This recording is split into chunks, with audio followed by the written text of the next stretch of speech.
Son las 10 y 11 minutos de la noche. El Gobierno, como recordarán, aprobó la semana pasada la reforma del sistema público de pensiones con la firma de los sindicatos y la ausencia muy sonada de los empresarios. Una de las novedades que mayor discrepancia ha suscitado es la relativa al periodo de cómputo, manteniendo el sistema actual que contempla 25 años y añadiendo una nueva opción que atañe al cálculo de 29 años, excluyendo los dos de menor cotización.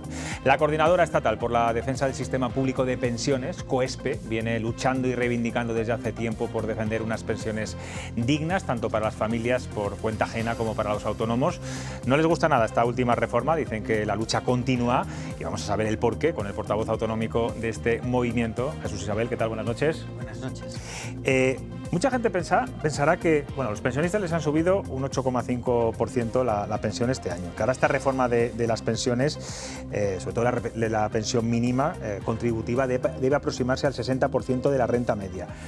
Yo no sé si están empezando a notar ya que no tienen tanto apoyo social como antes, o todo lo contrario, no lo sé. Vamos a ver, primero es que los porcentajes son engañosos. De lo que has dicho tiene verdades a medias, vamos por partes.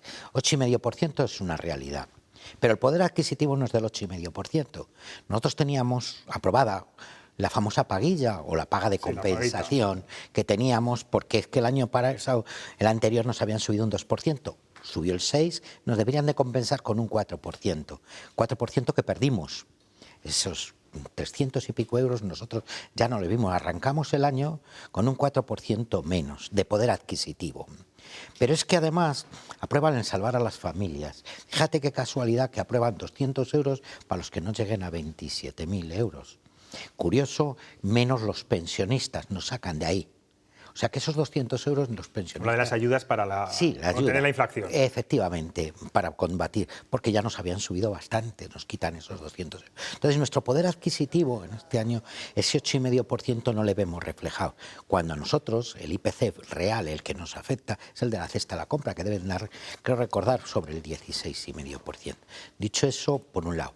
Por otro lado, del 60% es ficticio. Nosotros pedimos el 60%, pero del salario medio existente en el país, que es lo que marca la Carta Social Europea. No el umbral de la pobreza, que es lo que han hecho. El umbral de la pobreza, que es el 60%, que es a lo que van, deja debajo del umbral de la pobreza hasta el 2027, con esta nueva subida, porque lo dicen, lo han puesto con letras a los pensionistas, pero incluso con eso se equivocan en sus números. Fíjate, un pensionista con cargas familiares, que es a los que afecta, porque vamos a hablar de los que afecta, a los que tienen cargas familiares, le dicen, le vamos a subir hoy la pensión de un pensionista con cargas familiares es de 966 euros por 14 pagas.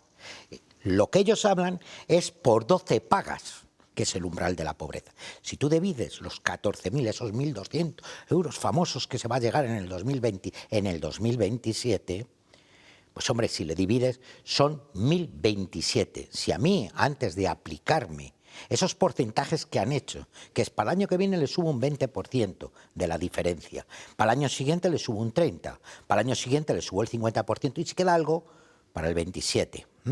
Pero esos son los que tienen cargas familiares. A los que no tienen cargas familiares les subo la mitad de la diferencia que hay. Dicho así, incluso puede parecer una subida. Pero si cogemos los números, decimos, a los 1.200 multiplico por 12, 14.400. Si yo ya cobro, por tener cargas familiares, 13.500 y pico, hay una diferencia de 856 euros hasta el año 27. Si aplico el 20%, me tendrían que subir 12,5 euros en el 2024. Que una vez aplicado lo que dicen que va a subir, las previsiones del gobierno, que es el 4,3, el IPC, que a lo mejor sube más y nos tendrían que subir más, pero vamos a comprar su receta. Nosotros estaríamos muy cerquita ya de los 2028, que sale de dividir los 14.000 por las 14 pagas, estaríamos en 1.020. Si para el año 25 nos aplican el IPC, ya estamos por encima. Ya esos porcentajes que han puesto tan resonantes, ya estaríamos por encima. ¿Qué hacen? Nos los quitan de los complementos, nos lo bajan de la pensión, no nos suben el IPC, eso no lo dice. Pero es que en el 25, en el 26, ¿qué harían ese 50% si ya le hemos rebasado 3 veces? querían. Y a esos que les van a aplicar el 50% de la subida que nos dan, nosotros en el 25 es el 0. Vamos a avanzar, señor Isabel, porque es verdad que son muchas cifras que nos aturullan un poco a todos. En cualquier caso, hay una decisión, una de las principales novedades de esta reforma es el nuevo cómputo. Usted dice que es una medida electoralista, que venden humo. ¿Por qué no les gusta este nuevo cómputo, 29 años, poder elegir, Primero, quitar los dos donde menos se ha cotizado? ¿En qué perjudica eso a los pensionistas? Sí, primero, vamos a ver. Nosotros lo que nos planteamos es que nosotros nacemos con dos manos y ahora nos dicen, oiga, ¿va a perder la derecha o la izquierda? Mire, ya no son 36, van a ser 27. Nosotros partimos de 15 años. La reforma del 2012 partía de 15 años y a lo largo de los años nos la han puesto con 25 años. Nosotros estábamos en contra, igual que estábamos en contra de que nos alargasen la edad de jubilación. Partíamos de 65 y nos la han puesto a 67. Nosotros estábamos en contra. Nosotros partíamos de 33 años para que no tuvieras penalización y ahora nos la han puesto en 37. O sea, nos la han ido alargando en tiempo, no a nosotros, que nosotros estamos jubilados, sino a las futuras generaciones que vienen. Como no lo sufren en sus carnes, no se dan cuenta, pero ahí está. Se las están aplicando. Fíjate si es perverso que habla hasta de los 2064. Algunas de las reformas que plantea el propio decreto. Es penoso que se hable tanto, cuando en economía hablar de cifras de 2 o 3 meses es perder el norte, porque cambia tanto el panorama internacional y el panorama económico que nos podemos equivocar. Cualquier economista se podría equivocar, más unas previsiones a tan largo plazo.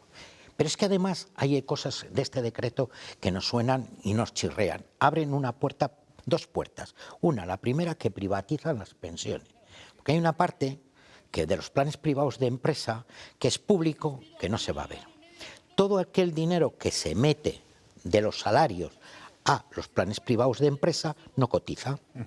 Ese 38% de cotización no le vemos por ningún lado. Pero es que además el gobierno tiene que poner la misma cantidad, el 10% de la misma cantidad que inicie.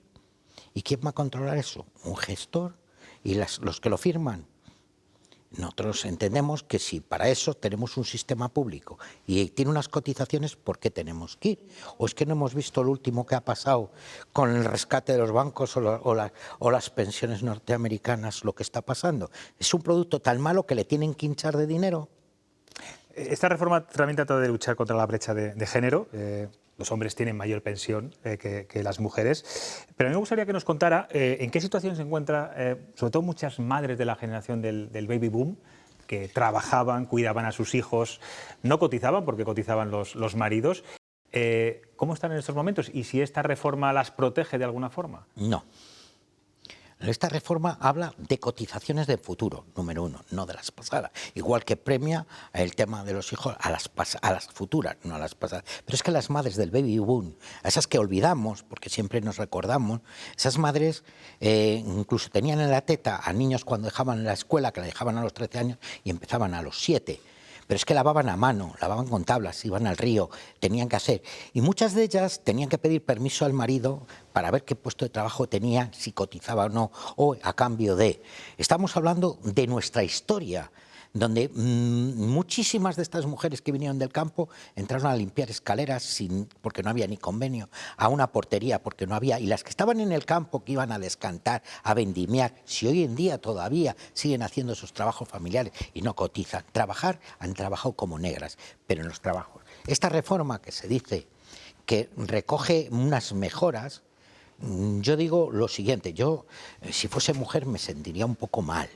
Porque tú imagínate que mi hija mañana se pone con su compañero a discutir quién de los dos va a dejar el trabajo para cuidar al niño.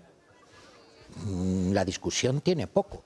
Tú, que te van a cotizar otros 3 años y en vez de 5 vas a tener 8, deja tú que tienes cotizaciones, no le voy a dejar yo que no voy a tener cotización. Están volviendo a cargar el tema de los cuidados en las mujeres. Pero dicen, ojo, vamos a ver el complemento de maternidad, le vamos a subir, porque la brecha de género, que es un 33%, en todo el sistema de pensiones los hombres cobran 1.300, las mujeres 900, hay 457 en todo el sistema, porque si vamos a las pensiones son 475 en la de jubilación. Entonces nos encontramos que ese 33% le quieren hacer diciendo, vamos a subir un 10% esos 35 euros, pero no le subimos de golpe, subimos el 5% el año 24 y el 5% el año 26. 3,5 euros dividido entre 2 cuando hay una diferencia de 400 euros. Vamos a ver si no es humo esta subida. Ojo, decimos es subida, igual que el 8,5 lo decimos, es subida, es más que el 0,25. Pero que no nos vendan lo que no es. Son grandes titulares. No la consideran suficiente, está claro. ¿Qué parte de verdad tiene, y de mentira, tienen las declaraciones, polémicas declaraciones de la ministra de Hacienda hace unos días cuando dijo, María Jesús Montero me refiero, los pensionistas no quieren la pensión para ellos mismos, sino para sus hijos y nietos, que no pueden muchos de ellos pagar la luz ni el ticket del supermercado?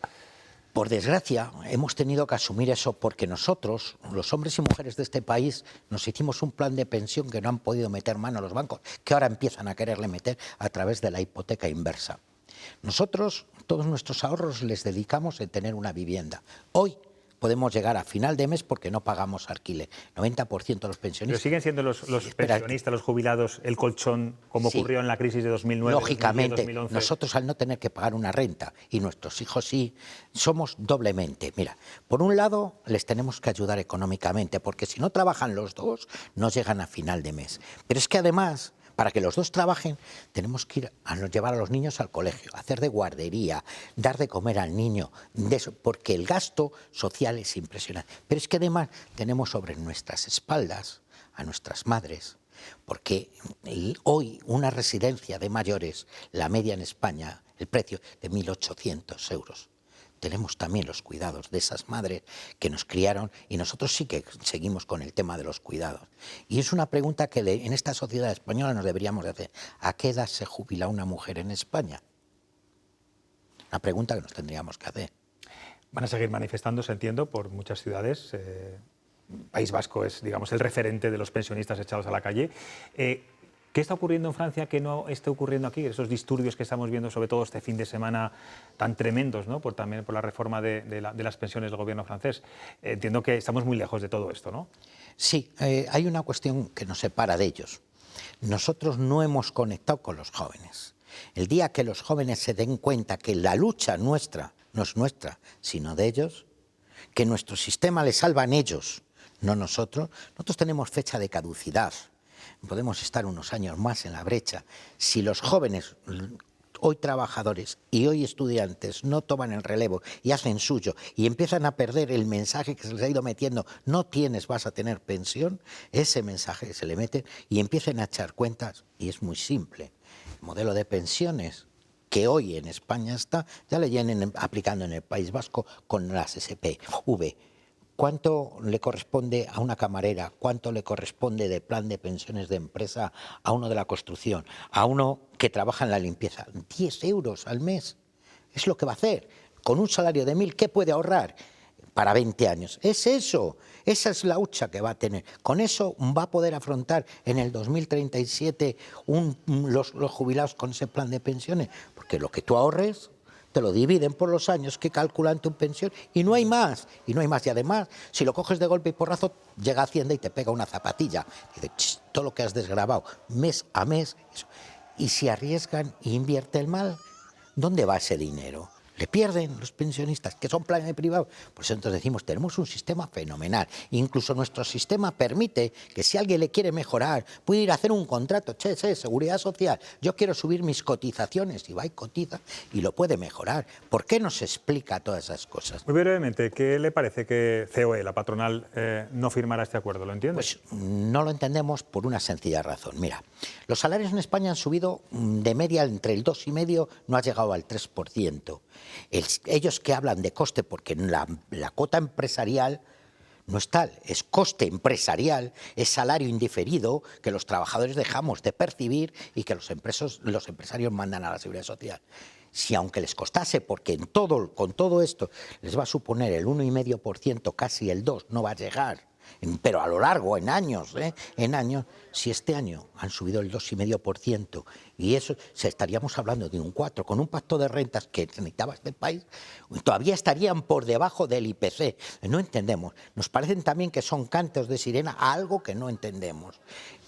Simplemente es eso, o sea, están haciendo la política que es lógico, que a ellos les interesa, que está, pero no porque quieran rescatar las pensiones. Ellos, que quede constancia, un empresario, me parece bien, monta una empresa para ganar dinero, pero que no diga que paga algo que no paga. El trabajo es coste que dice, ¿cuánto me cuesta un trabajador?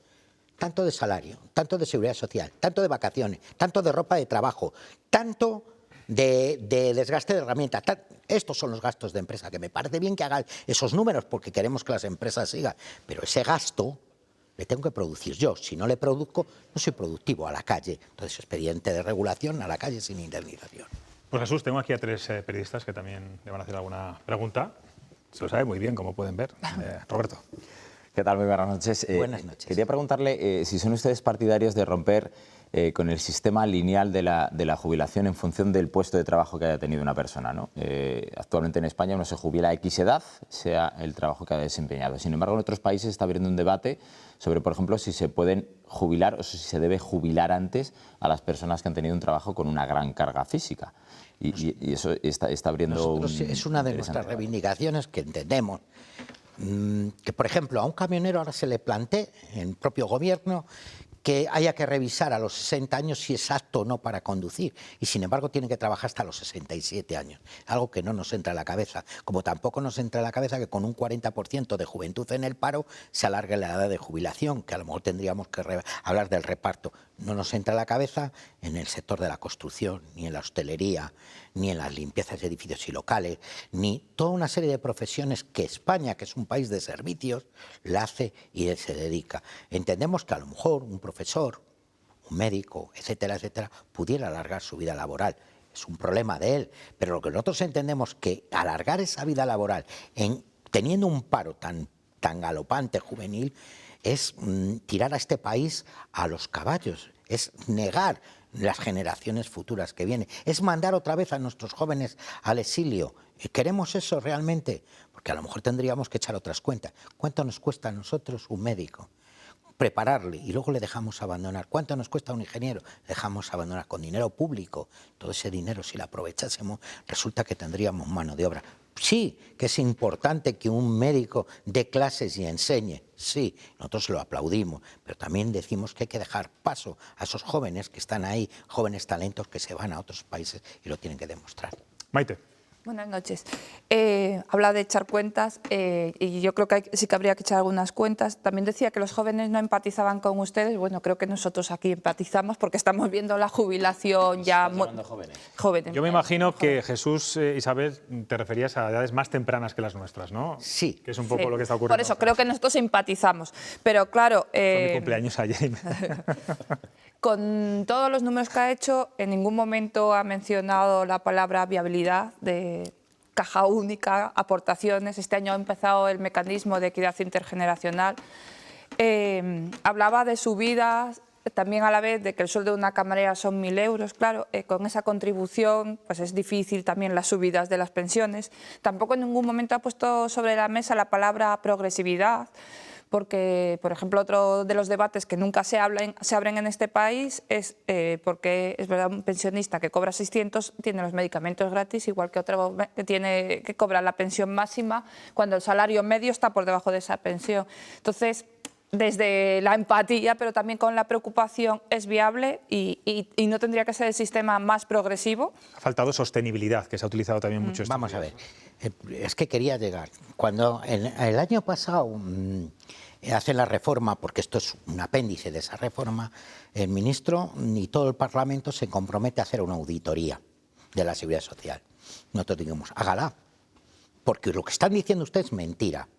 Lo que están diciendo es mentira. El Tribunal de Cuentas en el 2019 hizo una auditoría mediana desde 2011 hasta el 2019 y dijo: les deben ustedes a la caja de las pensiones, señores del Gobierno, 103.000 millones. No lo decimos nosotros, lo dijo el Tribunal de Cuentas por gastos impropios. ¿Qué ocurre? Que donde hay dinero siempre han metido mano. Nosotros decimos, hágase la auditoría desde que se aprueba la Ley de la Seguridad Social dentro de, vamos a hablar de la democracia, el año 78. Si hacemos la auditoría desde el año 78 ahora, pues algunos economistas, fijaros en la barbaridad que voy a hacer, pero no lo he dicho yo, lo han dicho algunos economistas, hablan de 800.000 millones que nos deben a la Caja de la Seguridad Social. El ministro el otro día en el Parlamento se atrevió a decir que eran 20.000 millones de euros al año de gastos impropios.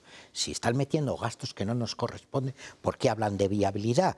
Que es como el amigo que llevamos al lado que dice, venga, invita a que paga este. Es lo que hasta ahora han hecho. El señor Felipe González, cuando aprobó la ley de pensiones mínimas, lo hizo muy alegre y dijo, iba a los presupuestos generales del Estado. Cuando se dio cuenta que no tenía dinero, dijo, a la Caja de las Pensiones. Hemos estado pagando hasta antes de ayer. Cuando han hecho el tema de mejora de las cotizaciones a las empresas, en vez de ir a los presupuestos generales, que nosotros decimos que hay que generar esas mejoras de empleo, pero vayan ustedes a los presupuestos generales del Estado. ¿Por qué tenemos nosotros que pagar parte de cotización que ese trabajador sí que gana? Entonces nosotros decimos, el sistema nuestro es viable, es un sistema bueno e intergeneracional, está súper sano. Lo que pasa que los gestores del sistema lo han hecho muy mal. ¿Y qué quieren hacer ahora? Poner a los que gestionaron las cajas de ahorros a gestionar los planes privados. Solo una cosa, la progresividad. Ahora, Muy breve, que vamos un poco mal de tiempo. Lo de la progresividad. Mira, nosotros planteamos, si realmente se cotizase, porque un señor que gana 100.000 euros, si le hiciesen la pensión en función de lo que cobra, el mismo porcentaje tendría que cobrar menos todavía. Es verdad que su cantidad es mayor, pero el porcentaje que paga la Seguridad Social es menor. Por eso nosotros decimos, destópese usted todo el tema. Porque alguien que gana 100.000, es lógico que pague más, porque gana, pero que pague el mismo porcentaje. ¿Por qué va a pagar solo hasta el 54 que de 100.000? Hasta los 54 resulta que solo paga un 16% de porcentaje de su salario a la Seguridad Social entre una cuota y la otra, y yo con 1.000 euros tengo que llegar a los 38, el 38%. Eso es injusto, esa es la injusticia. David. Muy brevemente, hablaba de sistemas, hablábamos hace un momento también de los chalecos amarillos de Francia, de esas protestas que ahora son masivas, si se empatiza, si no se empatiza. Ustedes que tienen evidentemente análisis, está claro que lo tienen, de datos y de cifras, ¿qué país sería el referente en estos momentos para decir eso es lo que realmente nos gustaría tener en el caso español? ¿Tienen alguna nación que sea realmente referente en eso? Y en caso de que sea así, ¿cuáles son sus bondades a las que deberíamos de aspirar? Nosotros creemos que nuestro sistema intergeneracional es bueno. Por lo tanto, lo único que decimos, cúmplase la Constitución, cúmplase la Ley de Seguridad Social, saque los gastos impropios de nuestra Seguridad Social y ya verá como no hay problema, ni ahora ni en el futuro, sáquese. Pero es que nuestra Constitución dice en su artículo 50, si no, el Estado cubrirá las necesidades de las personas mayores y todos los años se las revisará con presupuesto general del Estado, si no hace falta en estos momentos. Imagínate que España tuviera el 6%, como tiene el 80% de paro, como tiene el 80% de los países de la Unión Europea. Tenemos el 13% y es sostenible nuestra pensión. Lo que hace falta es generar empleo de verdad y de calidad. Si existiera eso, España era el modelo perfecto para las pensiones.